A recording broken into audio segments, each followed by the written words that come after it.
So what's up everybody? Hello, I have returned for another amusement park review. This is actually a 3-part review, but it's kind of in one.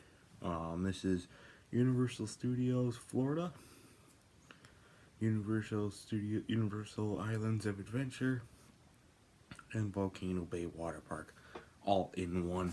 They're all located in the same place, Orlando, Florida. They both, well, the Volcano Bay didn't open until like 2015, I think, or something like that. It's pretty new, but Universal Islands of Adventure and the studios itself opened in 1999. Did it? No, Islands of Adventure opened in 1999 and the studios opened in 1990. And of course, they're themed. Well, the water park I'll get to in a minute, but the studios and Islands of Adventure are more themed to Universal movies. That includes Marvel. You got the Jurassic series. You've got Star Wars. No, not Star Wars. It's the other series. Harry Potter. They got a whole section for Harry Potter. They've got Simpsons stuff. They've got all this stuff, and there used to be Nickelodeon stuff there too, which is a whole controversial thing. They had the Nickelodeon studios in the located in the studios part of the park. They closed that down in 2005 and turned it into a Blue Man Group place. So that kind of sucked. But yeah, what are you gonna do? I mean, Nickelodeon, not really Universal. Nobody really associates Nickelodeon with Universal. They associate Nickelodeon with SpongeBob. There you go. So what happened? So let's see. How about this? So this is gonna be a triple sort of park review. It's gonna be a little bit longer than some of my other videos. So we're gonna start with the studios themselves. Now we went back in June of 2017. So I was still a scaredy cat of roller coasters, so I didn't get on many roller coasters or rides themselves. I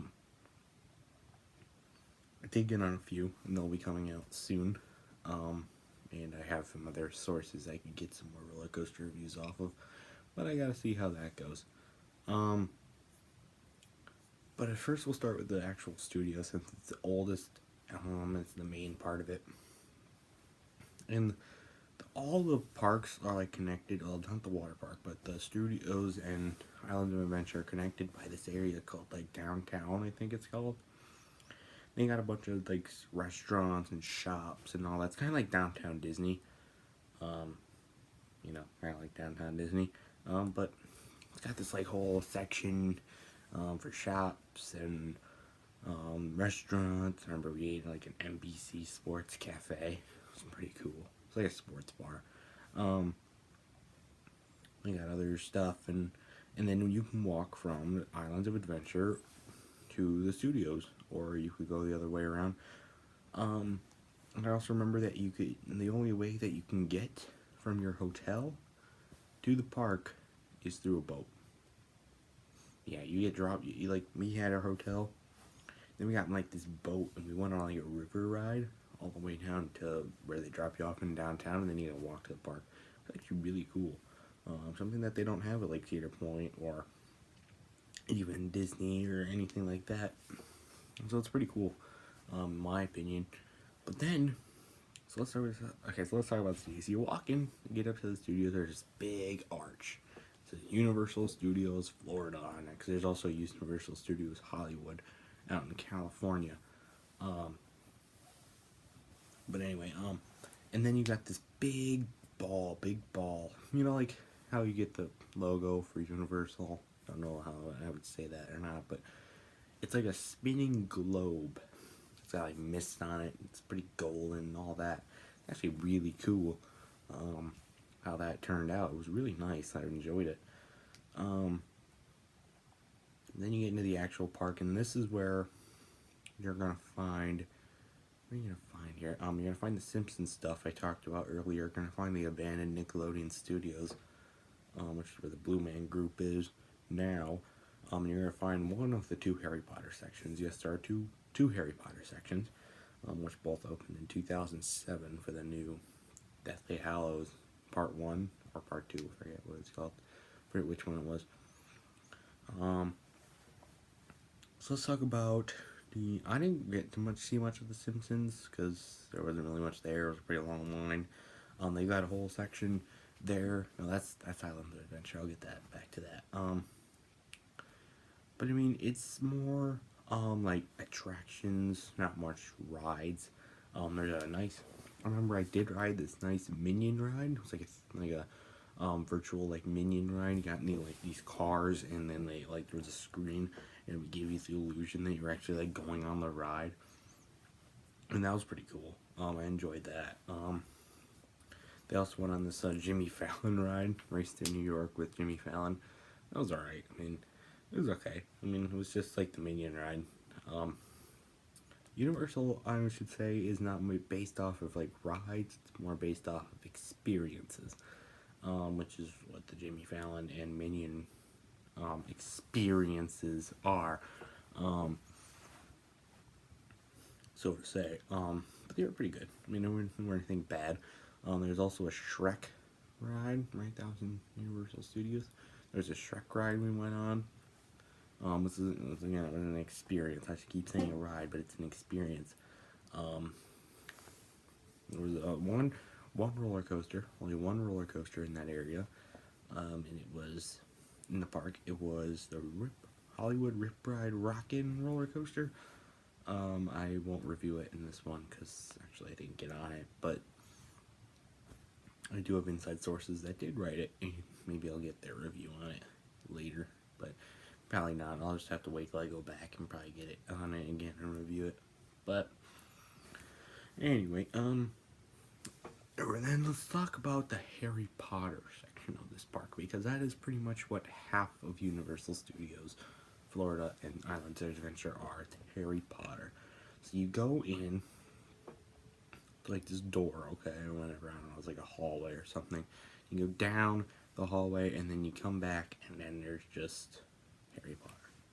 And when you see this big fire breathing dragon, actually breathes fire, sitting on top of this mountain, and there's a bunch of, not mountain, a building, but there's like shops everywhere and everything. And I'll talk about the Islands of Adventure Harry Potter because there's different things in there than there are in this one. With the studios Harry Potter, more of shops and like downtown, like whatever it's called, Gridwald or whatever. Griswold? I don't know if that's a person or not. I don't know. I'm not a huge Harry Potter fan, but it was really cool.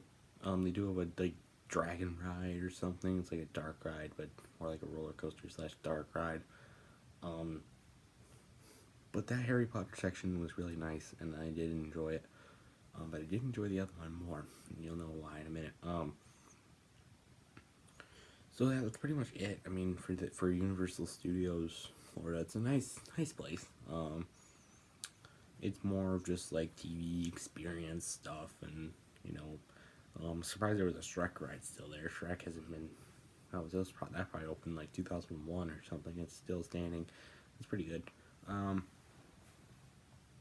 So yeah, let's move on to Islands of Adventure, which opened 9 years after the studios did.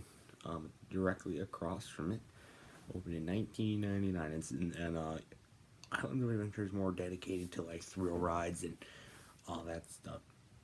They have when we went, they had one, two, three big roller coasters. One of them is still standing. It was the Hulk roller coaster that's still standing. That one had a remodel a few years ago, with new track and everything to make sure it was not as rough as it was when it opened in 1999. Also, again, I did not go on that ride at all. One of the main rides I did go on, however, was in the Jurassic Park section. This was one of my all-time favorite parts in that park. In my entire trip there was the Jurassic Park section, because I'm a huge Jurassic Park fan. I really enjoyed it. There was like dinosaurs everywhere. They had this really cool raptor experience, and there was you can go in the actual like innovation center and walk around. There was shops in there and different sorts of interactive stuff, and it was really nice. I enjoyed it very much. The Jurassic Park section, which they're now converting to a Jurassic World themed area.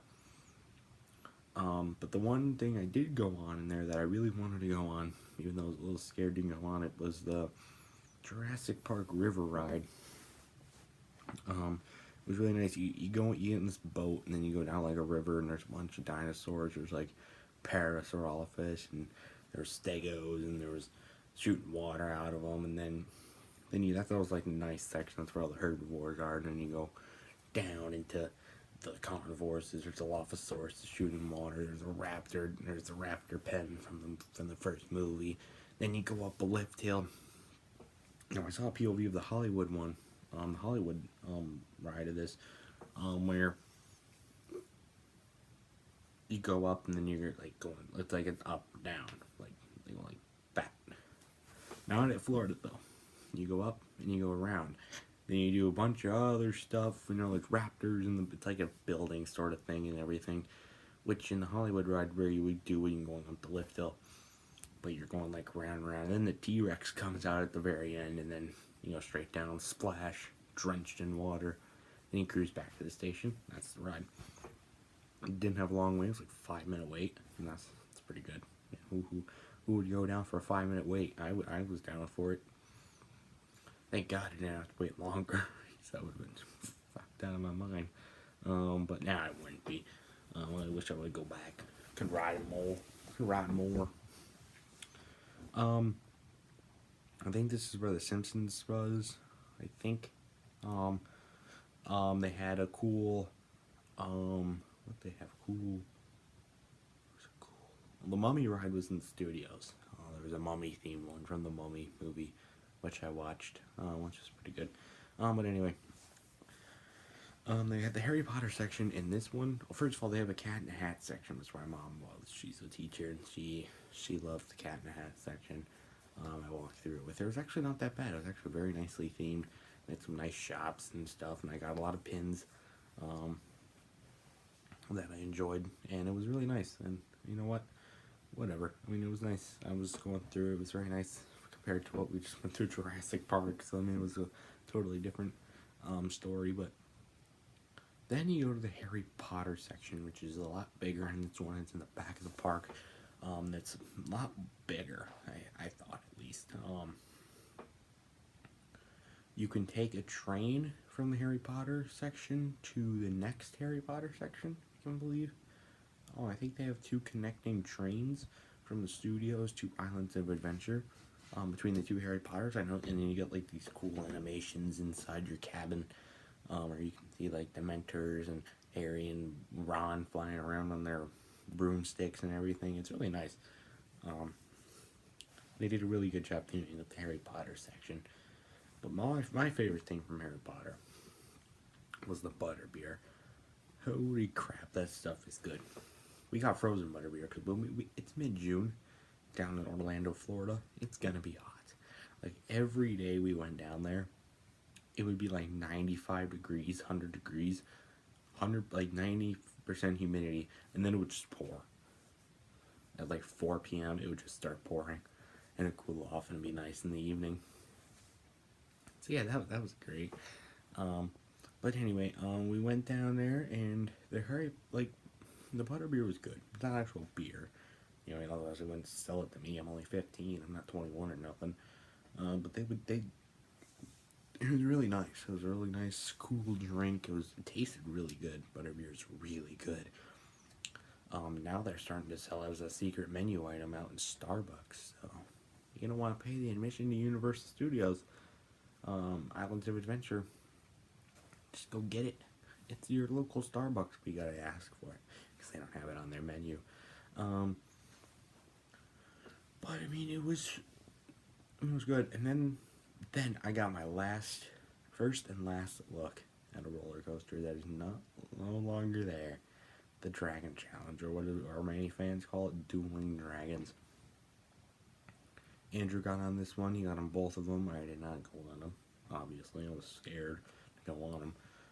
But he said, I'll talk about that later. But I didn't know it would be a few months later that they would announce its closure, and I didn't get to ride it. If I would have known it was closing, I would have ridden them, but I didn't, because I didn't know they were closing. So that really sucked. But whatever. I mean, it doesn't. I mean, what are you gonna do? I mean, it opened in near the park, and hopefully they're gonna put something nice in there and make it really cool and everything. Um, we did get like a special breakfast that was right across from the Dragon Challenge roller coaster. Um, like a special thing, like a Harry Potter theme, like breakfast hall or whatever it was called. I don't remember what it was called, but um, and then what else should I talk about? They had another roller coaster there, and you could walk through Hogwarts, the Hogwarts castle. They could walk through that. There was like a little children's roller coaster, and then you could walk through the Hogwarts castle, like an all big experience and everything. It was really nice. Yeah, I don't know what else to talk about. Um, hmm. I just remember it was hot, and I didn't want to ride much, and it was, yeah, there was a lot of other things going on with my life then. Um, that will stay personal within me. Um, but anyway, so now let's review the water park, Volcano Bay. Water park. Yes, this one actually you have to take like a separate tram to go to. But it's not long of a ride; it's a bus ride. Um, and it was packed. We went twice. I think we went twice, or maybe we went 3 times. I don't remember. But it was hot, so everyone went to the water park, and it was not a bad water park by any means. You could sit on like sandy beaches in your lawn chairs and get your tan on, or and read your magazines or whatever you do, or you could go swimming in the waters. And there was a lot of one thing you had to do if you wanted to get on any of the rides, the water slides.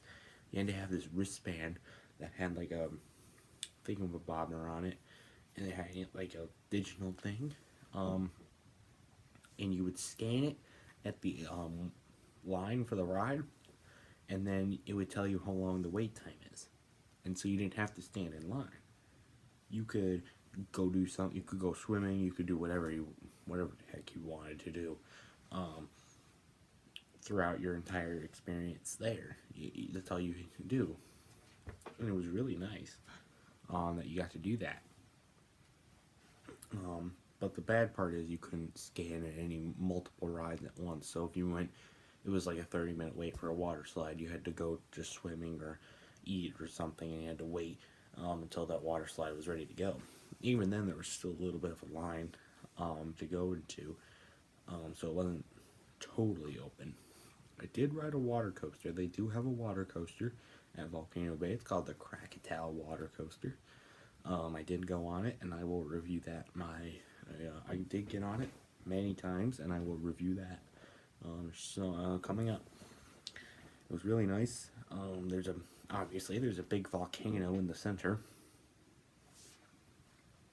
and obviously there's a big volcano in the center that you can walk into. They have they have a huge water slide. They have a huge water slide. It's clear, and you go straight down and crash out. Did not go on that. I did go on a smaller version of that. They had these drop slides. The clear one was also a drop slide. You don't know what a drop slide is. You stand in this capsule, then the floor drops beneath you, and you go straight down or almost straight down. And then after that, you come shooting out into a pool and everything. And I went on a blue, smaller one, and I was scared out of my life. But I did go on it, and it hurt my stomach, and it was pretty bad. I didn't like it. Well, I did like it. It was pretty awesome, but it was pretty bad. We went on other tube slides as well. Overall, though, it was very tropically themed.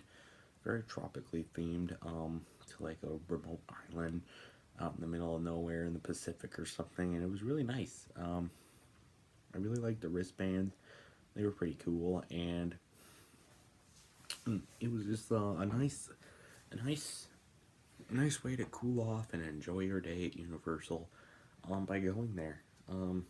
Another cool thing I did is there was this body slide, was it? No, it was like a thing where you lay down on these boards and you slide down. It's not like boogie board or anything. Was it a boogie board? I don't remember. But I remember standing at the top of it and waiting to go down. You could look across the way and you could see Mako from SeaWorld Orlando. Yeah, I could see Mako from SeaWorld. I could see SeaWorld Orlando from the top of that slide. I don't remember what it's called. It was a pretty good slide, I remember that, but we enjoyed seeing Mako at the top there. You could also see Epcot. You could also see Epcot at Disney.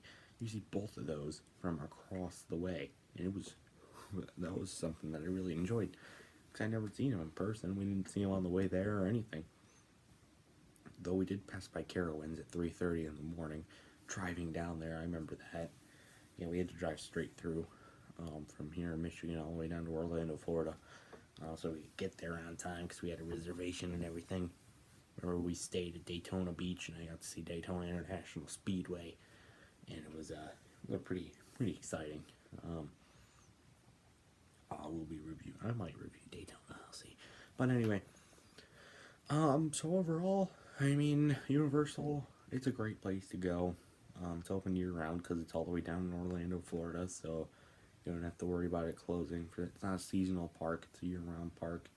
Um, but I do recommend going down there maybe once or twice in your lifetime, just to check it out. You gotta go all three. You gotta do all three parks. Going down the summer, then you definitely gotta do the water park, and you gotta do the Islands of Adventure. It's got all the thrill rides and everything. And if you're a big fan of the Harry Potter, you gotta go down there, and you gotta do it. I mean, it's not something that you can pass up on. So yeah, that's it, guys. For my review of the Universal Trio down in Orlando, Florida.